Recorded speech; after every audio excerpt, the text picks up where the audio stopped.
Vamos a hablar de 1789. Ese año la nación que era, de lejos, la más poderosa y poblada de toda Europa, se convirtió en el epicentro de un auténtico terremoto político y social. Un terremoto que cambiaría la historia para siempre. Y no fue un simple cambio de gobierno. Fue, literalmente, el momento en que nació el mundo moderno tal y como lo conocemos. Así que vamos a meternos de lleno a entender qué pasó. Esta frase, fijaos, lo resume absolutamente todo. Durante siglos, la idea era que el poder de un rey venía directamente de Dios, ¿no? El famoso derecho divino. Pues bien, la Revolución Francesa cogió esa idea, la hizo añicos y la sustituyó por otra muchísimo más potente: la soberanía. El poder de verdad reside en el pueblo. Y esa es la gran pregunta, ¿verdad? ¿Cómo es posible que una monarquía tan consolidada se viniera abajo de esa manera? Pues no fue una sola cosa, fue más bien una tormenta perfecta, una mezcla de crisis social, económica y política que llevaba décadas, literalmente décadas gestándose. Vamos a desgranarla poco a poco. Nuestro primer acto nos sitúa en la Francia de finales del siglo XVIII. Y la mejor forma de imaginarla es, como una olla a presión. La estructura sobre la que se basaba todo, lo que llamamos el antiguo régimen, estaba completamente podrida por dentro y a puntito de reventar. A ver, la sociedad estaba dividida de forma súper rígida en tres grupos: los estamentos. Arriba del todo, el clero y la nobleza. Juntos no llegaban ni al 3% de la población, pero lo acaparaban prácticamente todo: privilegios, tierras, poder y, lo más importante, no pagaban impuestos. Y debajo de ellos, el resto, el llamado tercer estado, que era, ojo, el 98% de la gente, desde burgueses ricos a campesinos pobres. Ellos sostenían el país entero con su trabajo y sus impuestos, pero no tenían ni voz ni voto. Y por si esta estructura tan injusta no fuera suficiente, de repente caen dos crisis brutales. Por un lado, varios años de malas cosechas hacen que el precio del pan, que era el alimento básico, se ponga por las nubes. La gente, literalmente, se moría de hambre. Y por otro lado, el Estado, la corona, estaba en bancarrota. Estaba ahogada por las deudas de guerras carísimas, como la de Independencia de América, y por el lujo obsceno de la corte en Versalles. El pueblo pasaba hambre y el rey no tenía dinero. Un cóctel explosivo. El rey, Luis XVI, desesperado por conseguir dinero, convoca los Estados Generales, una especie de parlamento medieval que, llevaba sin reunirse casi 200 años. Pero había un problema, una trampa. El sistema de votación estaba, digámoslo así, trucado. Se votaba por estamento, no por persona. ¿Qué significa esto? Que la nobleza y el clero, ese 2%, siempre ganaban 2-1 contra el 98%. El tercer estado, claro, exigió algo que parecía de sentido común: un voto por cabeza. Así su mayoría sería real. La negativa del rey fue la chispa que encendió la mecha. Y claro, la respuesta fue un acto de desafío tremendo. Cuando les cerraron la puerta de la sala de reuniones, los diputados del tercer estado se fueron a un frontón cercano, una sala de juego de pelota. Y allí, todos juntos, juraron no separarse hasta que Francia tuviera una constitución. Fijaos en el cambio. En ese preciso instante, lo que era una disputa por impuestos se convirtió en una revolución sobre quién manda de verdad. Vale, si lo del juramento del juego de pelota fue la revolución en el papel, en las ideas, lo que vino después fue la revolución en la calle, con acción. Entramos ahora en el momento que se convierte en el símbolo de todo este proceso, en el punto de no retorno, el asalto a la Bastilla. La cosa en París se puso, al rojo vivo. El rey empezó a mover al ejército para rodear la ciudad, lo que todo el mundo interpretó como una amenaza. Y para colmo, destituye a su ministro de Finanzas, Jacques Necker, que era bastante popular y visto como un aliado del pueblo. El miedo se transformó en rabia. La gente se echó a la calle buscando armas para defenderse de lo que parecía un golpe de estado del rey inminente. Y su objetivo fue la Bastilla. ¿Y por qué la Bastilla? Porque no era una simple cárcel. De hecho, en ese momento apenas tenía 7 presos.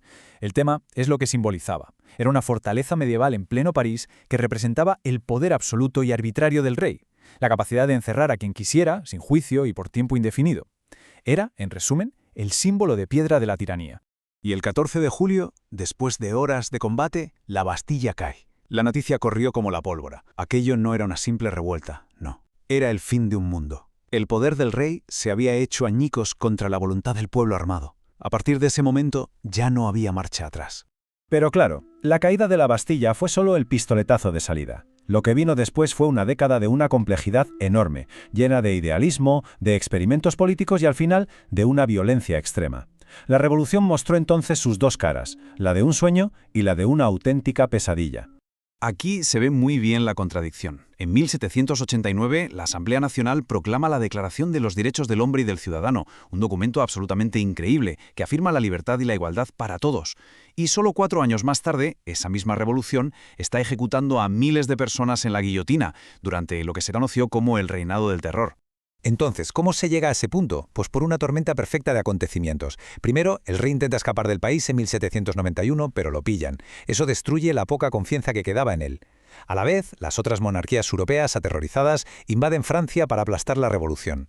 Y este clima, de guerra total y de miedo a la traición interna, alimenta una paranoia que lleva al poder a los grupos más radicales. Esta frase de Maximilien Robespierre, el líder de los jacobinos, es escalofriante, pero resume a la perfección la lógica fría de la época. Para que la nueva república sobreviviera, el mayor símbolo del viejo mundo, el rey, tenía que desaparecer. Y así fue. Luis XVI fue juzgado por traición y ejecutado en la guillotina en enero de 1793. Pero esta espiral de violencia al final era insostenible.